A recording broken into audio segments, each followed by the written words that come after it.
Thank you very much for joining me.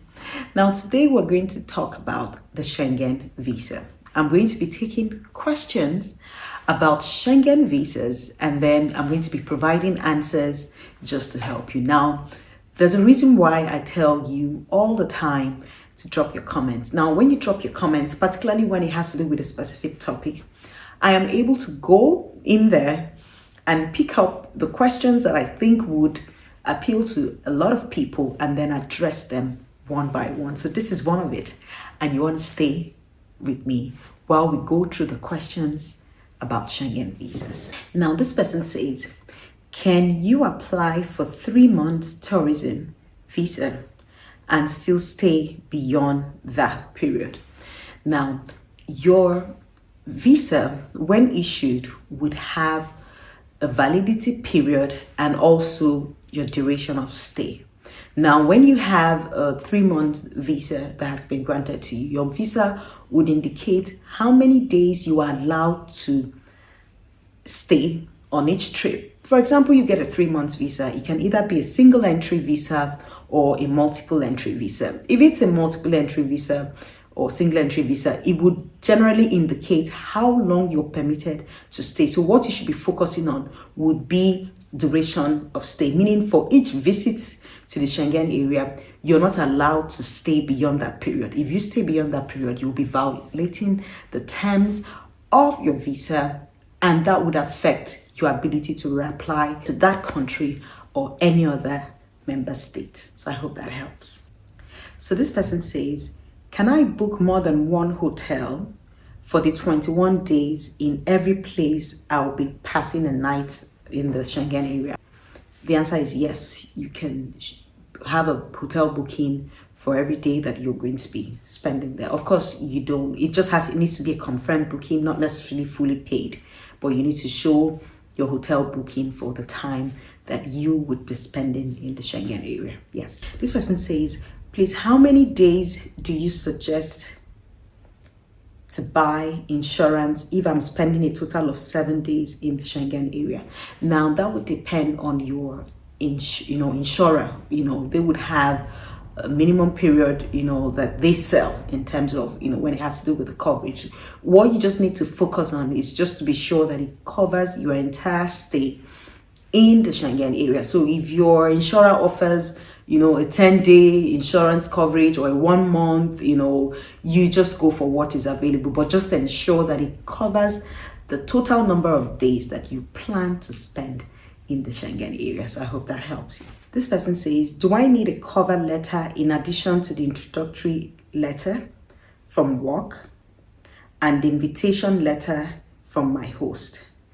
I am a civil servant going for a visit in Germany. Now, no, you don't need it. However, I do recommend when your office or your employer introduces you, it is good practice to introduce yourself, because that's a separate introduction. Your own introduction letter would put together, and explain, the purpose of your trip, and also the fact that the documents that you have included in support of your visa application. So it would tell them more about you than what your employer would do. Your employer would only introduce you based on what you do for the organization, how long you have worked there, and the fact that you have an upcoming vacation. But you and your own self-introduction letter, you can introduce yourself and disclosing, other details about yourself, personal or otherwise, that you might want to share with the embassy while you're going on vacation, and the supporting who is paying for your trip, what you will be doing, and the supporting documents that you have attached to your visa application. You will be pointing them to those documents from your own introduction letter. So yes, I recommend it. It would make you present a better application. This person says, thank you so much for the information. Please, I have a question. I do have a registered business, but I am yet to open my business account. But my personal account is as good, with some good money entry. I also have a domiciliary account. Can I use them instead? I am planning a vacation for my family of 6 to France. The answer is yes, you can.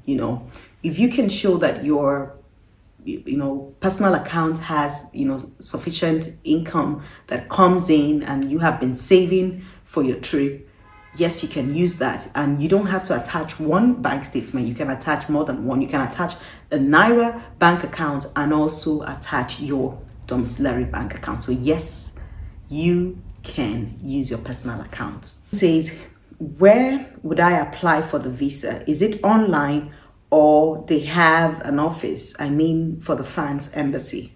Now there's a detailed video that would give you a comprehensive guide, as to how you can go about applying for the French visa. Now, it's a combination of downloading the form online, booking your appointment, and then going to the visa application center to make that submission. I would include a link to the video, so you go watch that video. If you check the description, it would be indicated, so you can go watch the video and find out how you can apply for the visa. This person says, I am very confused about buying the health insurance coverage. Greece says it should cover 30,000. Is one expected to spend 30,000? No. Now, to understand this, you must understand how insurance, works. Now, the easiest way for me to explain this to you is, once you get to your you contact an insurer, they would have different insurance packages, and then in each insurance package they will tell you what it covers in expenses. So when it's 30,000, it means 30,000 in expense. It doesn't mean you are going to be spending 30,000. With insurance, you would only be paying a premium, and your insurer will determine what the premium that you have to pay, which usually is minimal, because those funds get reinsured, in a larger portfolio. So you don't have to pay 30,000, but it means that if anything happens, the limit of the coverage is 30,000. And so when Greece says they want you to present one that covers expenses up to 30K, it doesn't mean that you have to pay 30K. Your insurer will charge you a premium, which is usually a minimal fee. So don't worry about spending 30K. Just talk to your insurer and they would advise you, and then read, because when you get the policy, and then the only way you can find out is by reading to know which one applies and which one will cover you and which one will be sufficient for your visa application. So I hope that helps. Please, I would like to know where to send the cover letter and who to address it to. Now, the cover letter, you will be addressing it to the head, of the embassy where you're applying to. It could be the consular general, it could be the ambassador. You would just be addressing it to the head of the embassy. The easiest way to find out is just to go online and then Google, in your country, what you have there. And then this person says, do you think applying for Schengen visa at the French embassy is easier?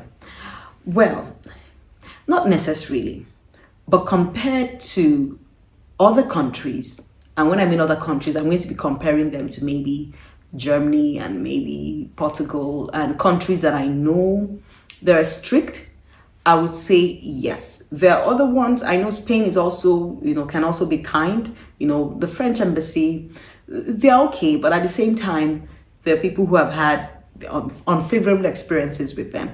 I personally always apply to them because I've had a good history with them. I've never violated the terms of the visa that has been granted to me, and I always return home. So they kind of trust me. So you just pick one, depending on where you like to visit often, and then you can apply to them. But there are certain countries I would avoid, because if you say you're going to, there are countries that if you say you're going, for an event for 5 days, they will give you a visa for 5 days, which, it means that you will probably be leaving at the end of that event, and you will not have time to explore other places that you might want to see within the Schengen area. Because the thing is that once they give you that visa, you can visit all the Schengen countries, and I think there are about either 27 of them now. So if one country gives you a Schengen visa, you can visit every other country. And so the country that gives you only 5 days, would deprive you the opportunity of maybe going there after your event. You're able to visit other countries within the Schengen area that you might want to visit before going back home. So I would avoid some of those countries. Now, the French, I think French generally, they are generous. When they choose to give you, they give you at least, I know they would give you maybe like 3 months, 6 months, maybe sometimes, in rare cases, 2 weeks and 1 month. But, the first time I ever applied to them, I got 3 months, multiple entry. And I thought that was generous. Other places would give you a very short time, 2 weeks. 2 weeks is too short. And then maybe give you a 2 weeks and tell you you're only allowed to stay for 6 days, or give you 1 month and tell you you're only allowed to stay for 6 days. That's like a 6 days visa. So, yes, French is good. This person says, is it okay to attach both introduction letter as a business owner and a cover letter, or one of them? Well, your introduction letter and business letter, they are all the same. Why not? Both of them would achieve the same purpose. So all you just need is one letter. If you're the business owner and then you're introducing yourself, then use that same letter.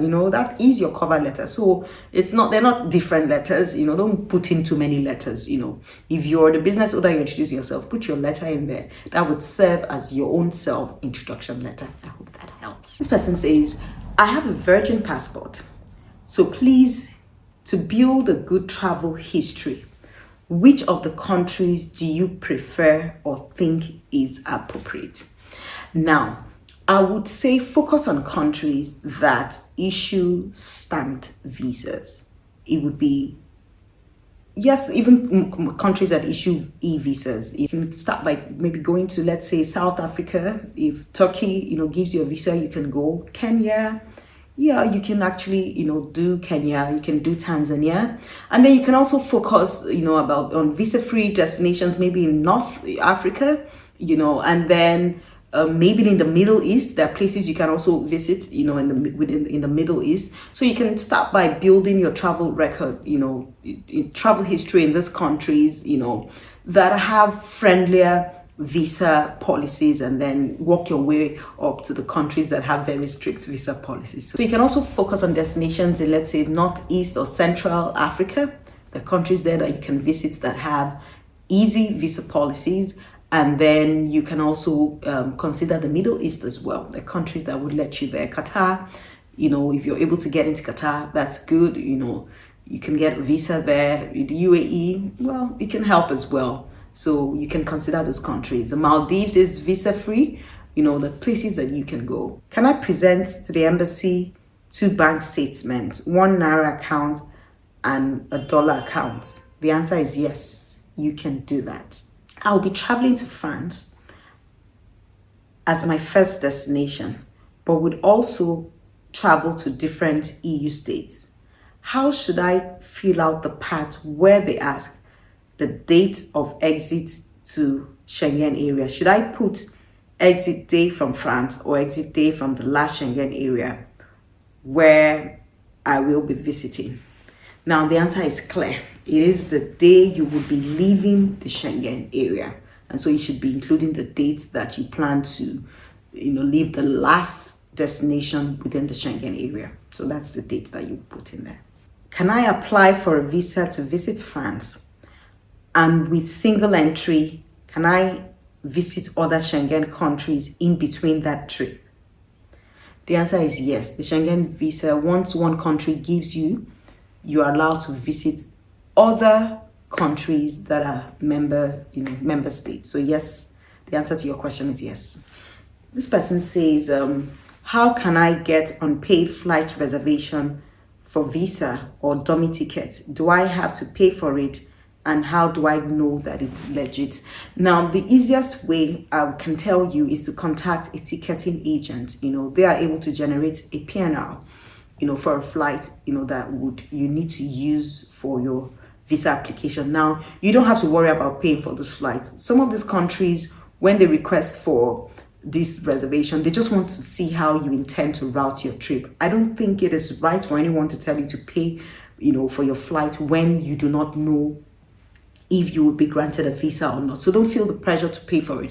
But if you talk to a ticketing agent, they are able to generate one for you. Now, there are websites that will tell you that you can do it and then maybe charge you maybe like $10 or $20. I have never patronized them, so I would not know which one to tell you to go use. However, if you know a ticketing agent and you have one that you probably patronize over time, they would do it for free or maybe for a minimal fee. They don't have to pay for it, so they would do it for you. So that's my best advice. Find someone who does that and then they will do it for you. But if you can find a website where you're able to generate one, I know some airlines you're able to generate a PNR without paying. I know some airlines that allow you to do that. So if you go online, but the thing is that you have to be sure that this airline you're going with is one that goes to the destination that you want to go, because otherwise it will be complicated. So, the airlines that might allow you to do that, but the only challenge with that is that that airline might not be going to the destination where you want to go, which might be a problem.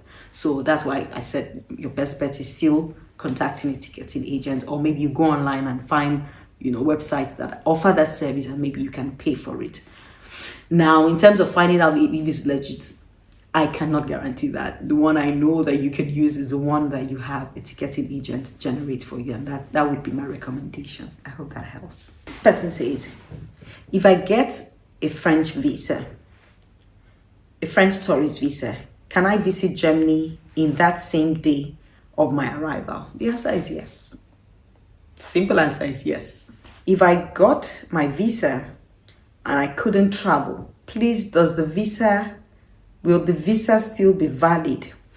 Now, you have to check the validity period on your visa. It would be indicated on your visa. The validity of that visa and the duration of stay. The validity allows you to present yourself, to the port of entry within the time that your visa is valid. And then the duration of stay will determine how long you are allowed to stay. But you must also be guided, because I know that there are countries where as long as you come in before the visa expires, then whenever they stamp you in, then your duration of stay begins to count. But for the Schengen area, you need to be very careful, because your duration of stay has to be within the validity of that visa. Otherwise, if you're staying outside, unless your stay is extended by an immigration officer, you will be violating your terms if you stay after your visa has expired. So your duration of stay has to be within the period that your visa is valid. I hope that helps. What should you include in the itinerary if you intend to visit other Schengen areas other than your main destination when applying for the visa? So generally, it would be information about your visit, where you plan to stay, and the things you would do while you are in the Schengen area. Simple. This person says, I have a conference to attend in Belgium from the 1st to the 5th, and then Germany from 14th to 20th in the same month. Can I get a visa to Belgium only, or do I get 2 visas? Now, a single visa is sufficient. And then when you are applying for your visa, you're allowed to disclose that you would also be visiting Germany during your stay, because you want to ensure that whatever time they give you or validity, your visa is valid at least to cover the period that you also intend to visit Germany. So you don't need 2 visas. You can apply to Belgium and then use that same visa and visit Germany. But you can also disclose just to ensure that they give you an extended stay that would cover the second part of your trip. So I hope that helps. This person says, please, how long does it take to get a visa approval? Now, each embassy would typically indicate their processing time, and you can get it in less or just depending. Each embassy would indicate their processing time. But I will tell you, if you're applying to any Schengen country, give yourself up to 3 weeks, just to be sure. You can get it in a week, particularly if you pay for the premium service, but give yourself up to 3 weeks, because most of them would take 15 days or 15 working days. I hope that helps. I hope that this was useful. If you do have Any more questions regarding Schengen visas, you know what to do. Leave your comments and then let's hope that it gets picked up in the next video. So now I know most times people always ask questions. If I get a Schengen visa from one country, can I land in another country irrespective of the country that I got the visa from? There is a video that can help you, and I'm going to include the link here so you can go watch that video to find out. Now, ensure that you watch the comprehensive guide regarding visa applications, and then I hope that this video was helpful. Now, my name is Ototom, and I hope that you found this video helpful. If you did, share it with someone.